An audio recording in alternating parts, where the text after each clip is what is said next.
Well, on that point of Pogačar dominance, I've seen a lot of discussion over the past 72 hours disparaging Pogačar's hunting for stage wins. So I've seen his dominance described as disrespectful. I've seen the word arrogant thrown around.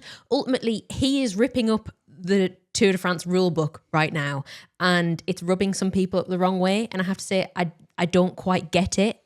But his critics argue that he's not respecting breakaways. He's not giving other teams the opportunity to win stages and get sponsors out there, as if that's his job. Even Lance Armstrong called it the biggest mistake of his career going after so many stage wins because he's turning other riders and fans against him. Now, I know a lot of people will be saying that perhaps he shouldn't even be part of this discussion at all. But the point is, he isn't alone in this thinking.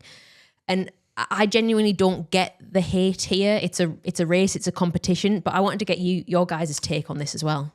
I mean, I think ultimately within sport, no one likes to see someone dominating. You know, so if you look at other sports, Formula One, for example, Verstappen last year, it's kind of anti-competition. And the reason for watching sport is you want something that's kind of unpredictable, unique, and just, throws up moments that you don't expect. And yeah, I mean, before the tour, whenever I was kind of talking about my expectations, it was more a question of, okay, Pogačar was always going to win yellow, unless he falls off his bike or gets some horrendous illness or something out of his control. And it was just a question of how many stage wins. And he's kind of obviously lived up to that expectation. But I say it just, people from the outside who aren't ruthless competitors like he is, obviously they're giving a view as like a humanistic view, whereas he's a killer basically.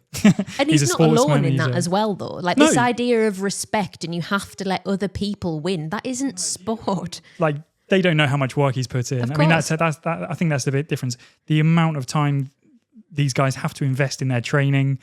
And when you get an opportunity and you're in this kind of form, there's no freebies. It's you got to take what you can. I've got two other sport examples.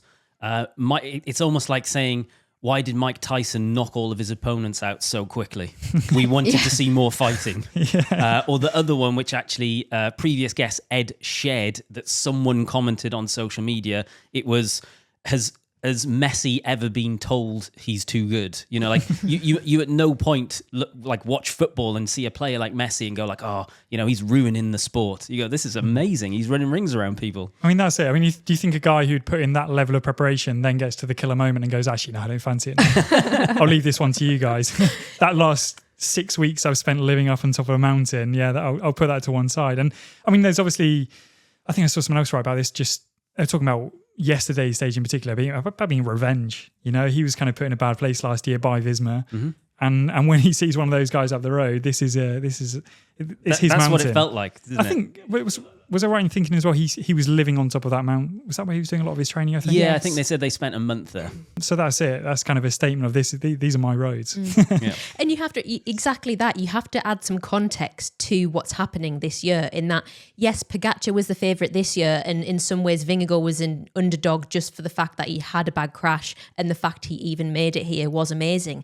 But go back 12 months, and it was Pogačar who ultimately he left that tour being an underdog from the fact that he didn't perform as well in that third week. He potentially he's been slated for being quote unquote shit in the mountains. Maybe he felt he had something to prove. He's not. Everyone's quickly forgotten. He doesn't go well after 20 minutes. This is it exactly. Yeah. The thing is now he now apparently holds a joint record for winning the most mountain stages at a single tour. So I think that people have short memories, and it's easy to forget that the person on top hasn't always been on top, you know? And I think maybe we come to this with a unique perspective of, I don't think we really back either horse. I quite like Pogačar and I quite like Vingegaard, and for that reason I also quite like Remco. Yeah, also like Remco, exactly. So maybe we just don't have a horse in this fight, but I think it's sad in some way. It just is weird to me that you can shoot this guy down for being too good. I mean, this is it. Like, his team are in the best shape ever. He's in the best shape ever. You don't know how long your career is going to last. Why wouldn't you put everything on the table if you have that? 12 months' time, it might be completely different. I think what we're seeing here is either the new Eddie Merckx or a reason for all of the other teams to find a new level. He'll either bring everyone up to a whole different league, which is good for the sport as long as it's legit, or we have the anomaly. We have the best cyclist of all time. Well, but you have to also put the context there of Vingegaard is also incredibly impressive. He was at a disadvantage this year, as was his team, because of the season. It's just how it goes sometimes, isn't it? That things work out better for some people, worse for other people. You have to take your advantages when they're there. Also, just remembering that Remco also crashed. So what would be really great to see next year is all three of them at the Tour in tip-top shape with their full teams, and we actually have a full 3-team showdown with everyone fit, primed, ready to go. That would be pretty cool. We can dream.